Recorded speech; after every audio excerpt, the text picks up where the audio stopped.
Good evening, friends. This is Neil from Entryfin Academy. And आज हमारा जो session है ये आज का मार्केट एनालिसिस के बारे में है. So as per normal standard practice हम लोग चले जाते हैं अपने टॉप डाउन एनालिसिस पे और देखेंगे कि वहाँ पे क्या क्या मेजर लेवल हमें यहाँ पे मिला है. So one is very important level. काफ़ी दिनों के बाद ऐसा लग रहा है कि कंटिन्यूअसली लास्ट वीक में थ्रू आउटली एक फॉल हुआ है.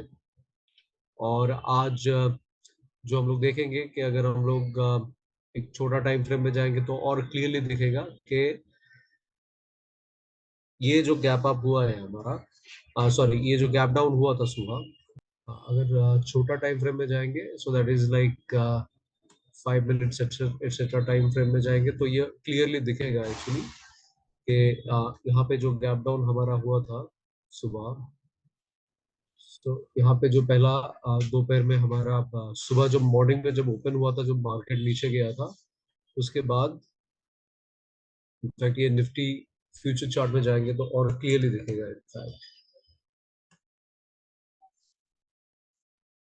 हाँ, यस. सो ये जो गैप डाउन हमारा हुआ था कि यहाँ पे कल हमारा ओपनिंग जो फ्राइडे का क्लोजिंग था वो यहाँ पे हुआ था. एंड देन आज जो सुबह ओपन हुआ मार्केट, सो आज जो हमारा 27 अक्टूबर को जो क्लोज हुआ था और जो आज ओपन हुआ वहाँ पे एक इतना बड़ा एक हमें नॉट एग्जैक्टली गैप डाउन का फॉर्मेट के हिसाब से, बट यहाँ पे एक क्लोज और ओपन में बड़ा गैप रह गया था.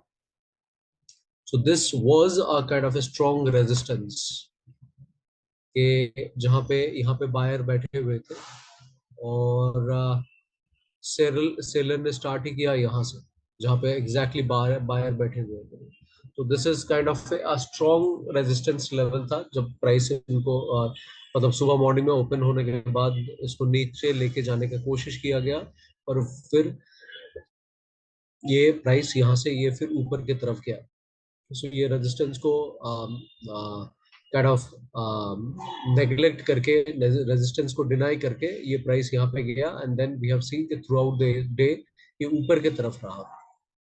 तो ये काफी दिनों के बाद ये हमें देखने को मिला कि गैप डाउन के बाद ये ऊपर जाना. And that is also supported by a gap up जो यहाँ पे हमें देखने को मिला था ऑन 27 के आसपास. So this we can say kind of a sign कि continuously fall के बाद एक this is a good sign कि जहाँ पे actually प्राइस अपने आप को ऊपर तक पकड़ के रखा. अभी कुछ और दिन जाने के बगैर हम लोग कह नहीं पाएंगे कि ये एक्चुअली रिट्रीवल हो रहा है कि प्राइस मतलब अपने आप को कवर कर पा रहा है कि नहीं. बट फिलहाल के लिए ये कह सकते हैं कि काफी हद तक गिर चुका है कि और उसके वजह से जो सेलर है, सेलर का पावर ऑलमोस्ट बॉटम आउट हो गया है. तो अगर फिर से गिरना होगा तो ये प्राइस थोड़ा सा ऊपर जाके फिर गिरेगा. तो वो करेक्शन मतलब एक्सपेक्टेड है. अगर हम लोग एक मेजर लेवल की बात करें तो this is kind of suppose to be a major level कि जहाँ पे प्राइस प्राइस नीचे जाके फिर अपने आप को फिर ऊपर लेके गया. So this is a kind of a bullish candle which is try to continue that bull run. और अगर टॉप डाउन एनालिसिस के हिसाब से चले तो हम लोग अगर वन डे में चले तो इट इज अभी तक हमें कुछ ऐसा बुलिश कैंडल दिखा नहीं है कि जिसको हम लोग बोल सके कि हाँ अभी फिलहाल हम लोग कह सकते हैं कि this is a kind of bull ने मार्केट को टेक ओवर किया है. ये अभी तक हम लोग ना तो निफ्टी में देखने को मिला है डे वाइज, ना तो निफ्टी फ्यूचर में देखने को मिला है. तो फिलहाल के लिए will be on wait and watch. हालांकि हमारा जो इंट्राडे ट्रेडिंग है that has given us a few minor points. मैं बताता हूँ आपको कौन सा पॉइंट से हमें ट्रेड मिला है. एक हमें ट्रेड मिला था निफ्टी फ्यूचर में ऑन 5 मिनट चार्ट. ये जो पर्टिकुलर लेवल है यहाँ पे so this is this bullish candle you are seeing.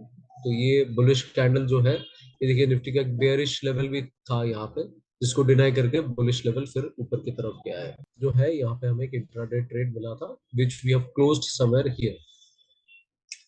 So so this is one of the, अगर कोई एग्रेसिव बायर हुआ होता तो वो यहीं पे ट्रेड ले लेता जहां पे ये बेयरिश जोन को इंट्राडे में डिनाई करके प्राइस ऊपर की तरफ गया है। तो यहाँ पे जाके ऑलमोस्ट लाइक उसमें कुछ 70-80 पॉइंट मिल गए होंगे निफ्टी में, और नहीं तो यहाँ पे कुछ 20-30 पॉइंट्स के हिसाब से जो इंट्राडे ट्रेडिंग है वो बुक किया होगा हमारे जो आज के जो ट्रेडर्स हैं।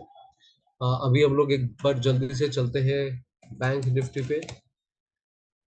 बैंक निफ्टी पे, निफ्टी बैंक में we can see very similar के यहाँ पे प्राइस गैप डाउन हुआ था, फिर उसको डिनाई करके ऊपर की तरफ गया। तो निफ्टी बैंक का एक जो इंट्राडे का पॉइंट आया था यहाँ पे था। एंड अदरवाइज अगर कोई सेफ ट्रेडर है उनको फिर एकदम एंड ऑफ द डे ही एक पोजीशन मिला होगा। सो जो कि 3 बजे के बाद है, ये दोनों लेवल। अदरवाइज एक बार जल्दी से हम लोग देख लेते हैं कि बैंक निफ्टी में हमारे पास कुछ हाँ, तो बैंक निफ्टी में this is a very nice sign कि बैंक निफ्टी में आफ्टर काफी भारी गिरावट के बाद अगर आप लोग देखेंगे तो यहाँ पे एक स्ट्रॉन्ग बुलिश कैंडल फॉर्म हुआ है। सो अगर इसको फिर से रिट्रेस नहीं करता है तो शायद हम लोग कम से कम ये जो पर्टिकुलर लेवल है यहाँ तक, जहां से ये प्राइस को डिनाई करके फिर से गिरा था, इस लेवल तक हमें एक रन देखने के लिए मिल सकता है। तो which could be a kind of a major supply level जहाँ पे सेलर बायर का प्रेशर सेलर ने डिनाई करके प्राइस को नीचे लेके आए थे। तो definitely Nifty would, bank Nifty would definitely like to test this particular level. एक बार बैंक निफ्टी के चार्ट पे भी चलते हैं और देखते हैं। हाँ, तो दोनों में हमें एक बुलिश मिला है। हालांकि फ्यूचर चार्ट में तो यहाँ पे कुछ पोजीशन दिख नहीं रहा है, पर हमारा जो एक्चुअल बैंक निफ्टी का चार्ट है वहाँ पे ये पोजीशन देखने को मिला है। तो फिलहाल this is for this intraday, will will come back. हम लोग फिर वेडनेसडे को वापस आएंगे और वेडनेसडे को हम लोग फिर से मार्केट के एनालिसिस करेंगे। Till then thank you very much for giving me this opportunity कि मैं आपके सामने ये प्रेजेंट कर पाया। इसका लॉजिक जो है, नॉर्मली मेरा जो पुराना वीडियो है काफी जगह में मैंने इसका लॉजिक, किस लॉजिक से मैं मार्केट एनालिसिस करता हूँ वो डिस्कशन किया है। But if any of you want to know in detail तो आप लोग प्लीज कनेक्ट कीजिए हमारे जो नीचे दिए गए लिंक पे, जहाँ पे एंट्री फिन एकेडमी का जो स्टॉक मार्केट 360 वाला जो कोर्स है वहाँ पे डिटेल करिकुलम दिया हुआ है, और जो जो चीजें वहाँ पे मेंशन है उसी के बेसिस पे हम लोग मार्केट पे एनालाइज करते हैं। सो फिर से मिलते हैं वेडनेसडे को। Till then thank you very much.